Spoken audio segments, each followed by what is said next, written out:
Welcome to Sangeeta kitchen. Sangeeta কিচেনে অনেক দিন পরে আপনাদের সামনে আরেকটি রেসিপি নিয়ে হাজির হয়েছি।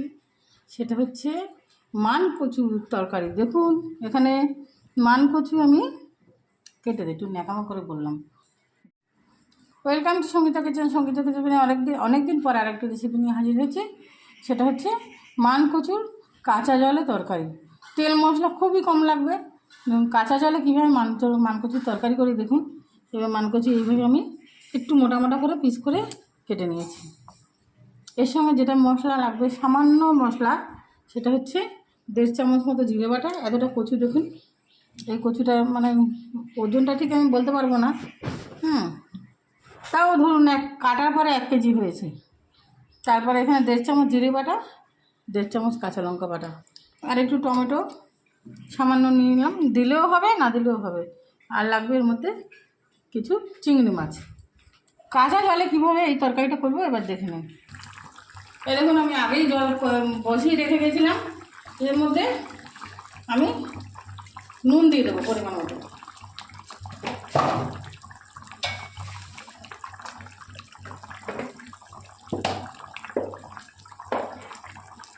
দিয়ে দেবো পরিমাণ মতো হলুদ। প্রথমে কাঁচা জলে নুন আর হলুদটা দিয়ে আমি ফুটিয়ে নেবো। মানে আমি জলটা আগে বসিয়ে দিয়ে গেছিলাম, অনেকক্ষণ ফুটেছে যেহেতু আমি এর মধ্যে করে কচুটাকে দিয়ে দিচ্ছি।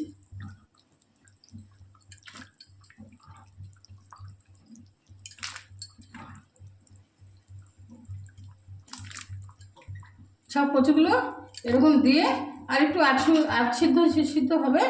তখন আমি সিদ্ধ হয়ে গেলে জলটা ফুটবে, সিদ্ধ হলে তখন আমি আপনাদের সামনে ফিরে আসছি। এরকম ফুটে উঠেছে, আগে জলটা ফুটে ছিল, কচুটা দিয়েছি, প্রায় আমার সিদ্ধ হয়ে গেছে। 5 মিনিট ফুটিয়ে নিয়েছি।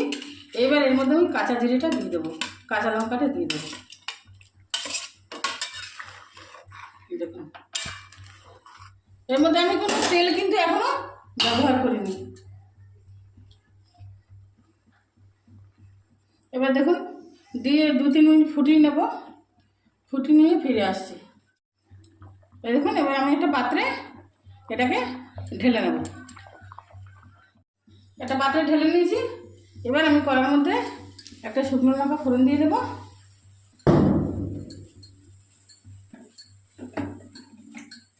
দিয়ে দেবো একটু তেল, খুব সামান্য তেল দেবো, কারণ এই তরকারিটা তেলের একদম দরকার হয় না, কারণ এটা কাঁচা জলের তরকারি, কিন্তু অপূর্ব স্বাদ হয়।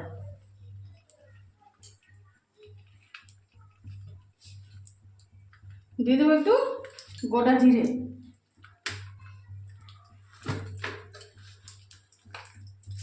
এরকম অনেক মানে রান্না মানে মানে তেল ছাড়া এখন কাঁচা জলে করা যায়।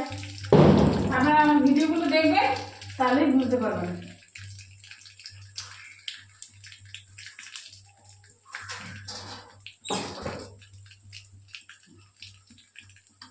দিয়ে দেবো 2টো তেজপাতা। তেজপাতা একটু ফুটে উঠবে, মানে পোড়া পোড়া মতো হবে, তখন আমি এর মধ্যে দিয়ে দেবো চিংড়ি দিয়ে দেবো।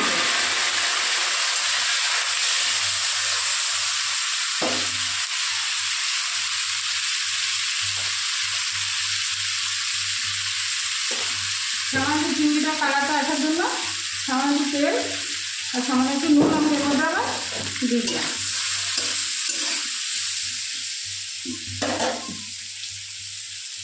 একটু ভাজা ভাজা হতে থাকুক।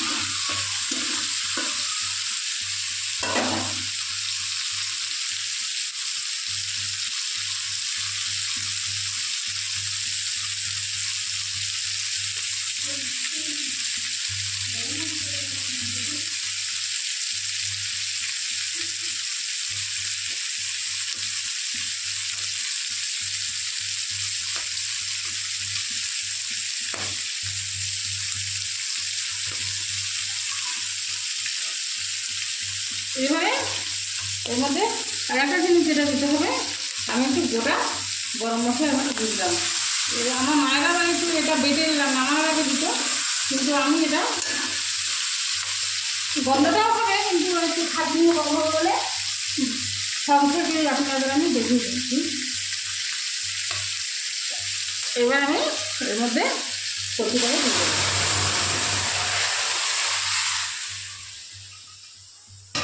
এবার 10 মিনিট কচুটা যেহেতু সেদ্ধ হয়ে গেছে, আরও 5 থেকে 7 মিনিট ফুটিয়ে নিয়ে আপনাদের সামনে ফিরে আসছি। দেখুন একদম গামাখা গামাখা হয়ে গেছে কাঁচা জলে। এইভাবে মান কচুর তরকারি আপনারা করে খেয়ে দেখবেন, খুবই ভালো লাগবে। এবার আমি একটা পাত্রে নামিয়ে নেব। ভিডিও যদি ভালো লেগে থাকে লাইক কমেন্ট শেয়ার সাবস্ক্রাইব করতে ভুলবেন না। আর এরকম একটা কচুর তরকারি খেয়ে আমাকে কমেন্ট করে জানাবেন যে কম মশলায় কীভাবে কচুর তরকারি মানে সুস্বাদু খেতে লাগে। অনেক ধন্যবাদ আপনাদের।